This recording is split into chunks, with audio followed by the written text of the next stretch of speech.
Hello, and welcome back. I'm so happy we are here together again. Let's start by creating a little pocket of peace for ourselves. Take a slow, deep breath in and let it all out.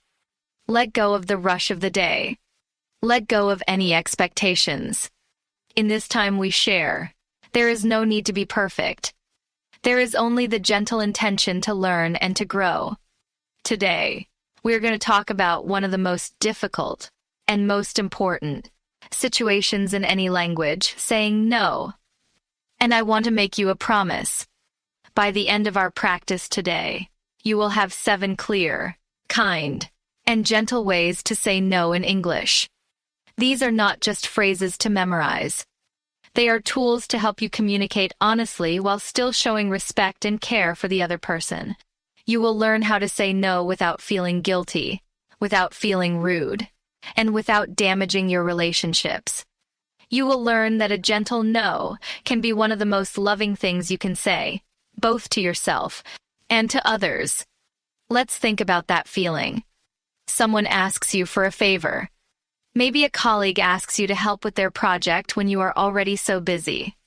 Maybe a friend invites you to a party, but you feel tired and just want to stay home.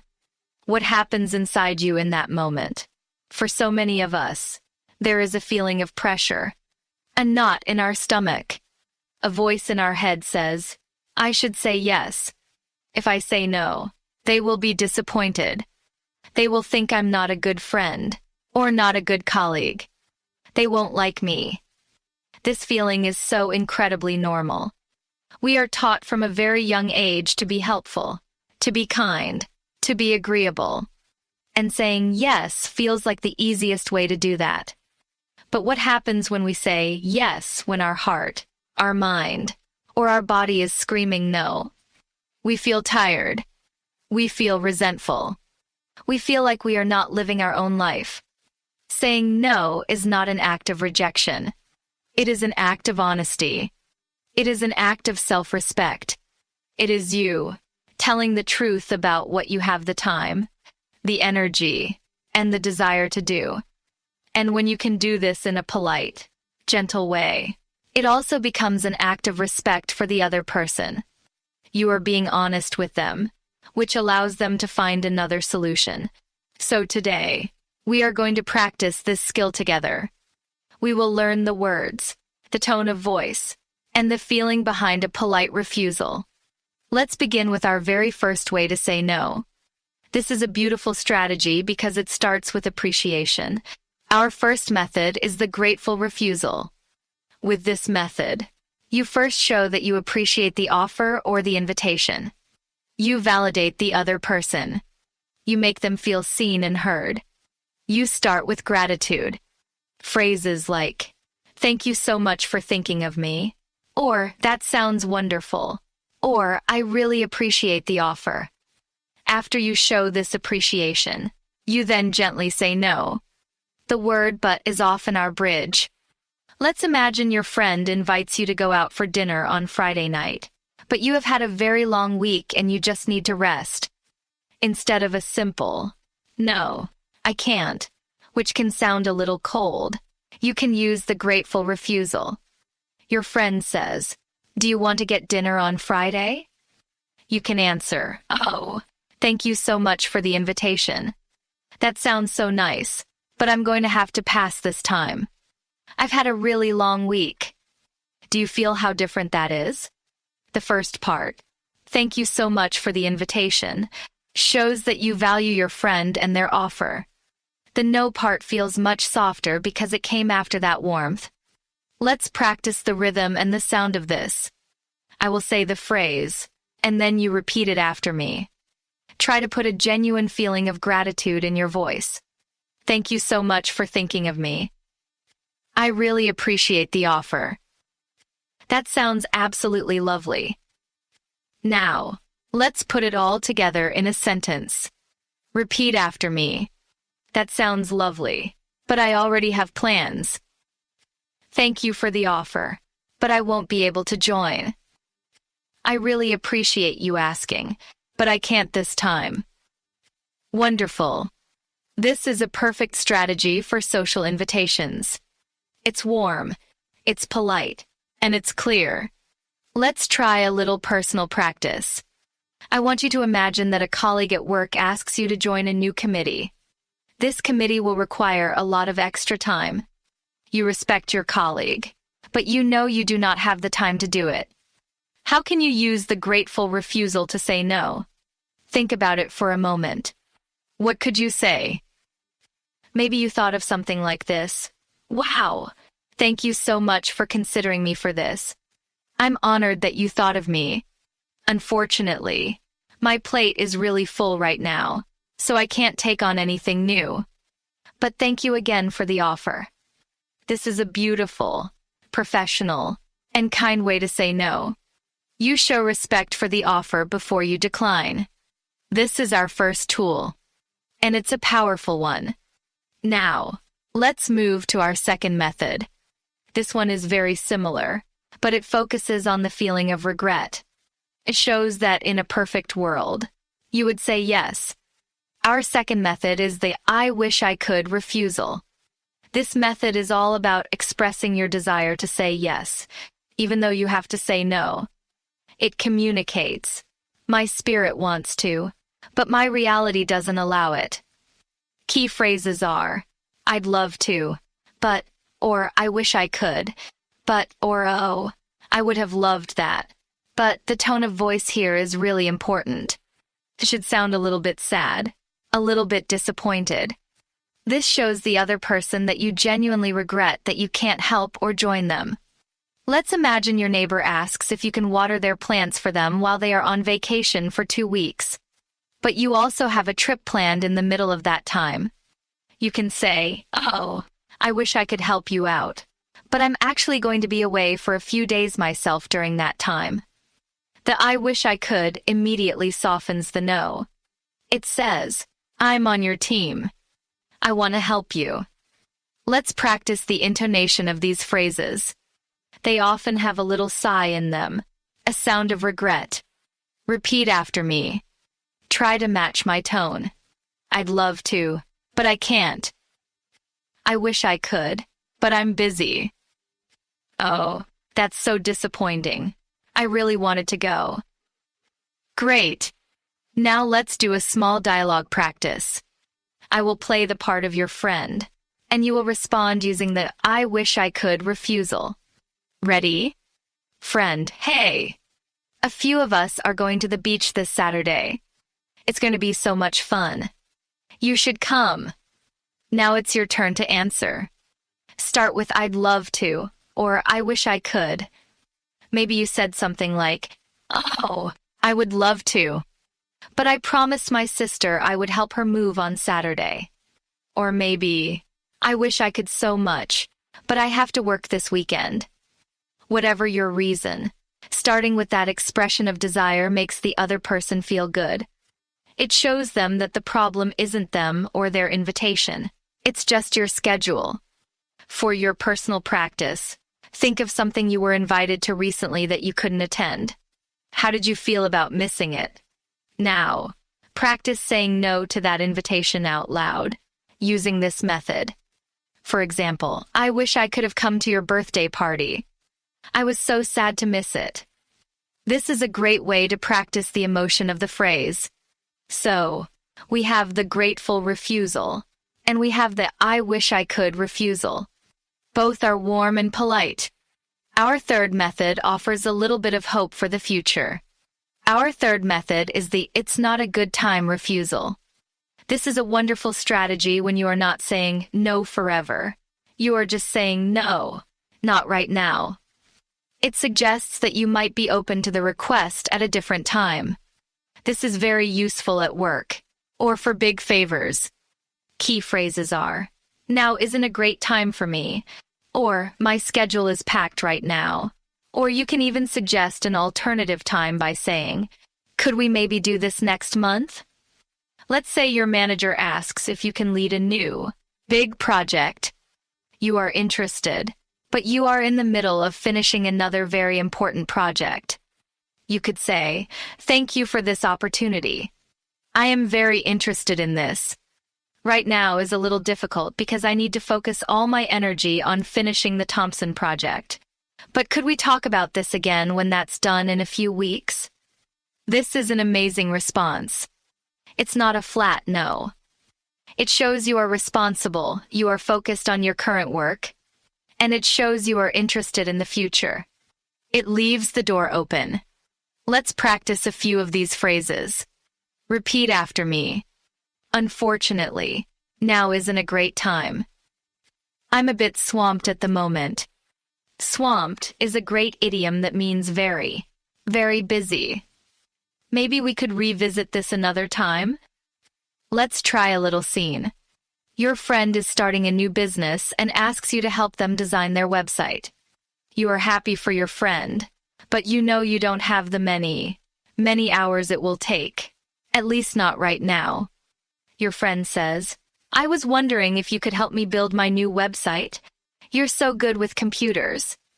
How would you respond using the "it's not a good time" method? Take a moment. A good answer might be, wow, congratulations on the new business. That's so exciting. I'd love to help you brainstorm some ideas. In terms of building the whole site, I'm afraid I'm really swamped for the next couple of months. My schedule is just crazy. But I'd be happy to look at it once you have a first draft. This is supportive, honest, and it manages expectations. You are saying no to the big request right now, but you are still offering a smaller form of help. These first three methods are your foundation for a polite no. They combine gratitude, regret, and timing to soften the message. As we continue, we'll learn even more specific tools for even more specific situations. You are doing so well. Let's take a breath and prepare for our next method. Our fourth method is very powerful. It is about setting clear, honest boundaries. It is for those times when you need to say no because you simply do not have the emotional or mental space. This method is about honoring your own limits. Our fourth method is the honest limitation refusal.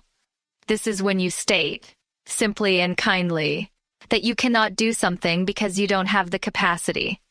It's not an excuse. It's a fact. It's a very healthy and increasingly respected way to communicate in modern life.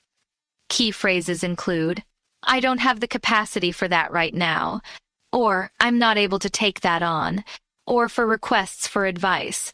That's not really my area of expertise. Let's be honest. Sometimes people ask us for things that are just too much. They ask for our time when we have none to give. They ask for our emotional energy when our own tank is empty. In these moments, it is okay to say so. It is not selfish. It is self-preservation. Imagine a friend is going through a very difficult time and wants to talk on the phone for an hour every single night. You love your friend and want to support them, but you also have your own family, your own work, and your own stress. You simply cannot do it every night. After listening and being supportive, you could gently say, I care about you so much and I want to be here for you. I also need to be honest that I don't have the capacity to talk on the phone for an hour every night. It's a bit too much for me right now. But what if we schedule a call for Tuesday and Thursday evenings? This is so beautifully honest and loving. You are affirming your care for them. You are stating your own limitation clearly and without apology. And you are offering a realistic alternative. Let's practice some of these phrases. They can feel very empowering to say. Repeat after me. I'm not able to take that on right now. I'm afraid I don't have the capacity for that. That falls outside of what I can help with. Let's take a moment for an affirmation. It is okay to have limits. It is okay to protect your energy. Your peace is valuable. Saying no honestly is a form of kindness to yourself. Let's do a small personal practice. Think about the different roles you have in your life. Your work, your family, your studies, your hobbies. Now, think about your energy levels. Are there any areas where you feel you are giving too much?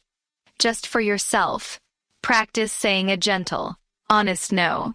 You could say, out loud, I am not able to take on any more projects right now. I need to focus on my well-being.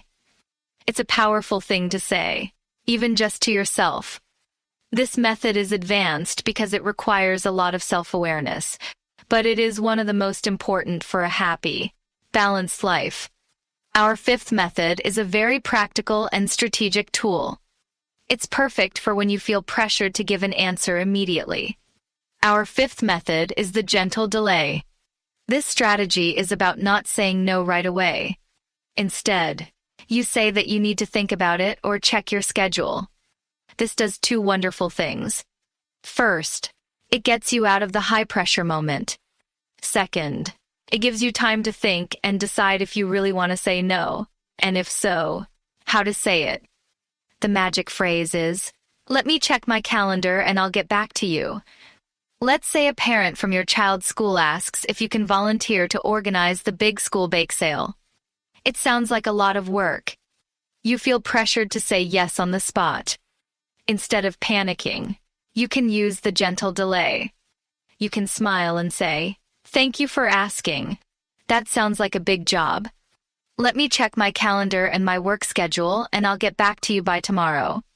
Is that okay? This is a perfect response. It's polite, it's responsible, and it gives you space. Later, when you are calm, you can decide. If you decide to say no, you can send them a polite email or text using one of our other methods, like the grateful refusal. For example, hi Sarah, thanks again for thinking of me for the bake sale. I checked my calendar and unfortunately, I just won't have the time to give it the attention it deserves. I wish you the best of luck with it. Let's practice some of these delay phrases. Repeat after me. Let me think about that and get back to you. I need to check my schedule first. I'll let you know. Can I have a little time to think it over? This is an essential tool for avoiding the instant yes that we later regret. It gives the power back to you. Our sixth method is for situations that are a bit more low stakes, where a long explanation isn't needed. Our sixth method is the simple, kind no sometimes. You don't need a big reason. You can just say no, simply and kindly. This is very common when someone is offering you something, not asking for a favor.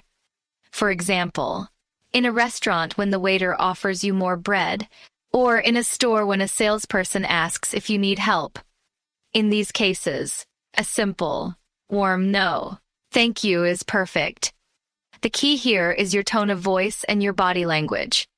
You should say it with a small, soft smile. Your tone should be warm and light, not cold or sharp. Let's practice the tone. I'm going to say no, thank you in two ways. First, a cold way. No, thank you. It sounds harsh. Now, a warm way. No, thank you. Can you hear the smile in my voice? That's what we want. Let's practice it the warm way. Repeat after me, and try to smile as you say it. No, thank you. I'm all right, thank you. I'm good, thanks. This is a very common, casual version. This simple no is also useful when you need to be very clear and direct with someone who is being persistent. If you have already tried a softer no and they are not listening, you can become more direct. For example, if someone is trying to sell you something on the street and won't leave you alone, you can say, firmly but still politely, I'm sorry, but I'm not interested. Have a good day. You don't need to give a reason. A simple, clear, and kind no is a complete sentence. We are almost there. We have learned 6 powerful ways to say no. Each one is a tool for a different situation. Now let's learn our final method, which is one of the most constructive and helpful ways to refuse. Our 7th and final method is offering an alternative. This is a fantastic strategy for when you want to help, but you cannot do the specific thing someone has asked for. You say no to the original request, but you say yes to something else. This shows that you are a team player and a helpful person, but on your own terms. The formula is, I can't do X, but I could do Y. Let's go back to the example of your friend asking for help with their website. Maybe you don't have 20 hours to build a website, but you do have 1 hour to help them in another way. You could say, I wish I could help you build the whole website, but I just don't have the time for a project that big right now. But what I could do is sit down with you for an hour next week to help you choose a good template and plan the structure. Would that be helpful? This is an incredible response. It protects your time, but it also offers real, valuable help to your friend. It turns a potential conflict into a collaboration. Another way to offer an alternative is to suggest someone else who might be able to help. For example, if a colleague asks for your help with a technical problem that you don't know how to solve, you could use the honest limitation refusal and then offer an alternative. You could say, I'm afraid that's not really my area of expertise. I wouldn't know how to fix that. But I know that Michael in IT is an expert on this. You should ask him. I'm sure he could help. This is still incredibly helpful. You didn't solve the problem, but you pointed the person in the right direction. Let's practice these alternative phrases. Repeat after me. I can't do that, but here's what I can do. That's not something I can help with, but have you tried? While I can't commit to that, I could. This final method is a sign of true emotional intelligence. It shows that you can protect your boundaries while still being a generous and supportive person. So today, we have filled our emotional toolkit with 7 ways to politely say no. Let's review them one last time. The grateful refusal. Start with thanks. Thank you for the offer. But the I wish I could refusal. Show regret. I'd love to. But the it's not a good time refusal. Leave the door open. Now isn't a good time. But maybe later? The honest limitation refusal. State your capacity. I'm not able to take that on. The gentle delay. Buy yourself time.